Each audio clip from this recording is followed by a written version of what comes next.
What problem does your business solve for a customer, of course?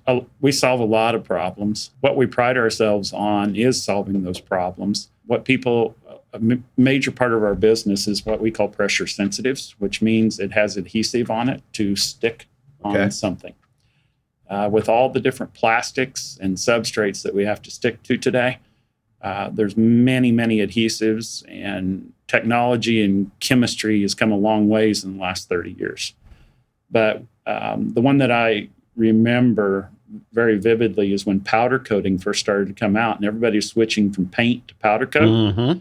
And the last person they bothered to tell is the people making their decals that go on their lawn and power equipment. You mean it didn't stick? Yeah, exactly. Oh my gosh. Hey, we put these decals on and they're falling off today. Did you by chance change your paint system? Yes, we did. Then we would have to go in and work with them on, and at that point, that was an upgrade in adhesive. But what's really happened today is because powder coat has become so mainstay, is the adhesive has evolved that the standard adhesive works pretty well with powder coat. The one story I can tell is, I did not experience this, but a friend of mine in the business did. They had business with a candle company, and they were having problems with some labels coming off the outside of the glass jar.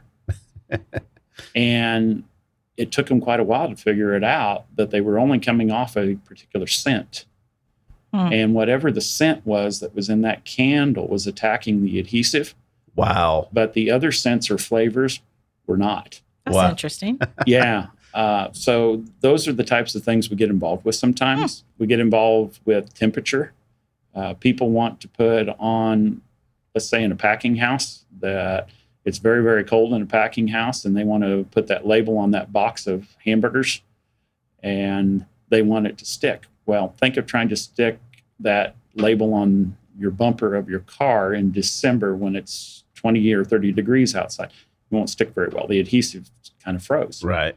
Well, there are adhesives that we have that we can work with them that will work in those cold temps.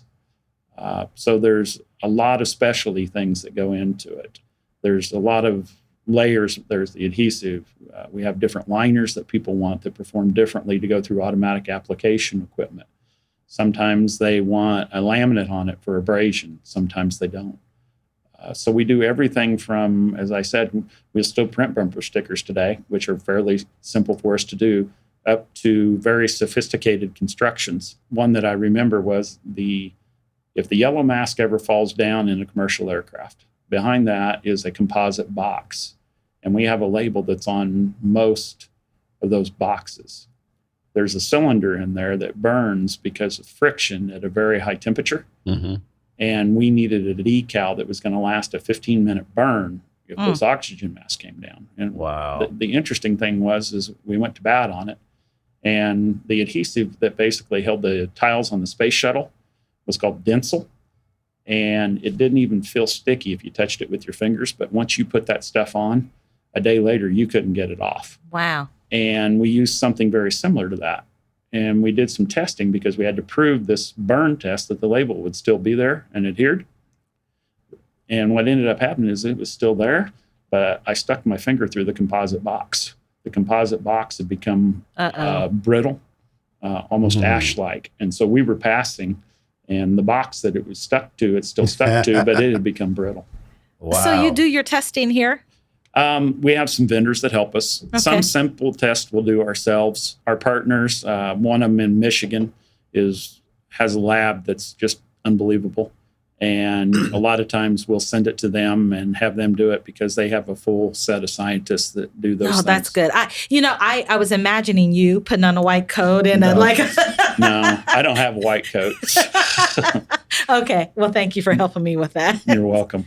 But I believe in your abilities to do so. You have to know who the team members are, sometimes internal and sometimes external.